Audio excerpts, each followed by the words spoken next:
Chapter 1. Golden. The Girl Who Walks Alone. Rosie was 9 years old, though she felt as ancient as the crumbling brick of the derelict streets she tread. It had been nearly 2 months since she had felt the warmth of another human hand, and weeks since she had seen anything more than the fleeting shadow of a bird.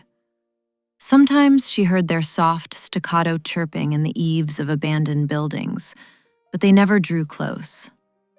It's better this way, she thought, her internal voice a fragile thing. The further they stay, the safer they are. Rosie lived under a self-imposed vow of silence. She didn't speak, she didn't smile. She carried the crushing certainty that she was the reason her parents and friends were gone. She feared the spark deep within her, the potential that she was one of the golden. To protect the world from herself, she simply walked. Her body was a map of ache and exhaustion. She hadn't eaten a meaningful meal in 2 days, and her legs felt like leaden weights. She no longer had a destination, she only had the horizon. She walked until her knees buckled, rested until the shivering stopped, and then forced herself upright to do it all again. The evening was particularly cruel. A biting wind whipped through the canyon of Moon Lake's deserted high street, where a few dim street lamps flickered like dying stars. Rosie clutched her thin arms, her oversized jacket offering little shield against the cold. Just a few more miles, she urged herself, just until the wind stops.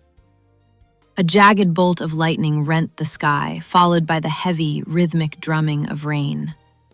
With a quiet sigh that didn't quite break her vow of silence, she pulled her hood over her tangled hair. Through the veil of rainwater stinging her lashes, she spotted it, a small wooden cabin nestled near the edge of the road. She approached the porch with the caution of a hunted animal. Her heart hammered against her ribs as she leaned her ear against the damp wood of the door. Silence. No footsteps, no breath. She reached for the handle. It turned with a rusted groan. Rosie stepped inside, and the door clicked shut, sealing out the storm. The memory of the sea. Sleep found her on the floor of the cabin, but it brought no rest, only the tide. In the dream, she was an infant again, but the memory was too vivid to be mere imagination. It was 2 days before she would be found. The sky was a bruised purple, a tempestuous ceiling over a vast, churning ocean. Baby Rosie lay on a weathered slab of driftwood, a tiny speck of life tossed by violent, mountain-sized waves. Her parents were gone, swallowed by the belly of the sea. As a rogue wave rose to claim her, a pinprick of light pierced the storm clouds. It glided downward, defiant of the gale. It was a butterfly, its wings an iridescent, pulsating gold. It didn't fight the wind, it seemed to command it. Baby Rosie's wide, innocent eyes tracked the creature as it circled her.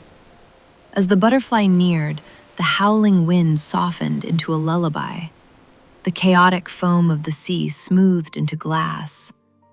The butterfly began to dance, spinning a shimmering, sparkler-like ring of golden light around the driftwood. In that circle of light, the world was safe. In that circle, the golden was born. The echoes of the metro. Rosie bolted upright, her breath coming in ragged gasps. The dream shattered, but the fear remained. She wasn't alone. A muffled thud sounded from outside the cabin, followed by a shaft of light piercing through the gaps in the wall planks. Too bright, too intentional. Panic surged. She didn't wait to see who was there. She threw herself out the door, catching a glimpse of a tall, startled figure holding a heavy lantern.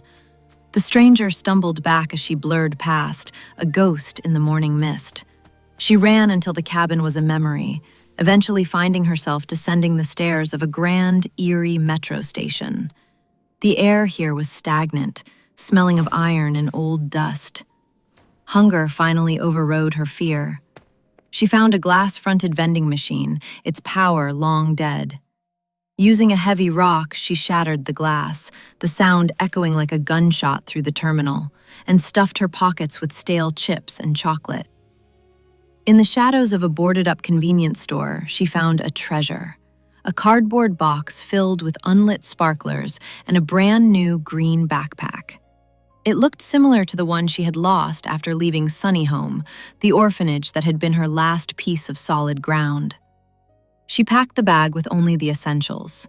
As she turned toward the station's exit, a glint of light snagged her attention.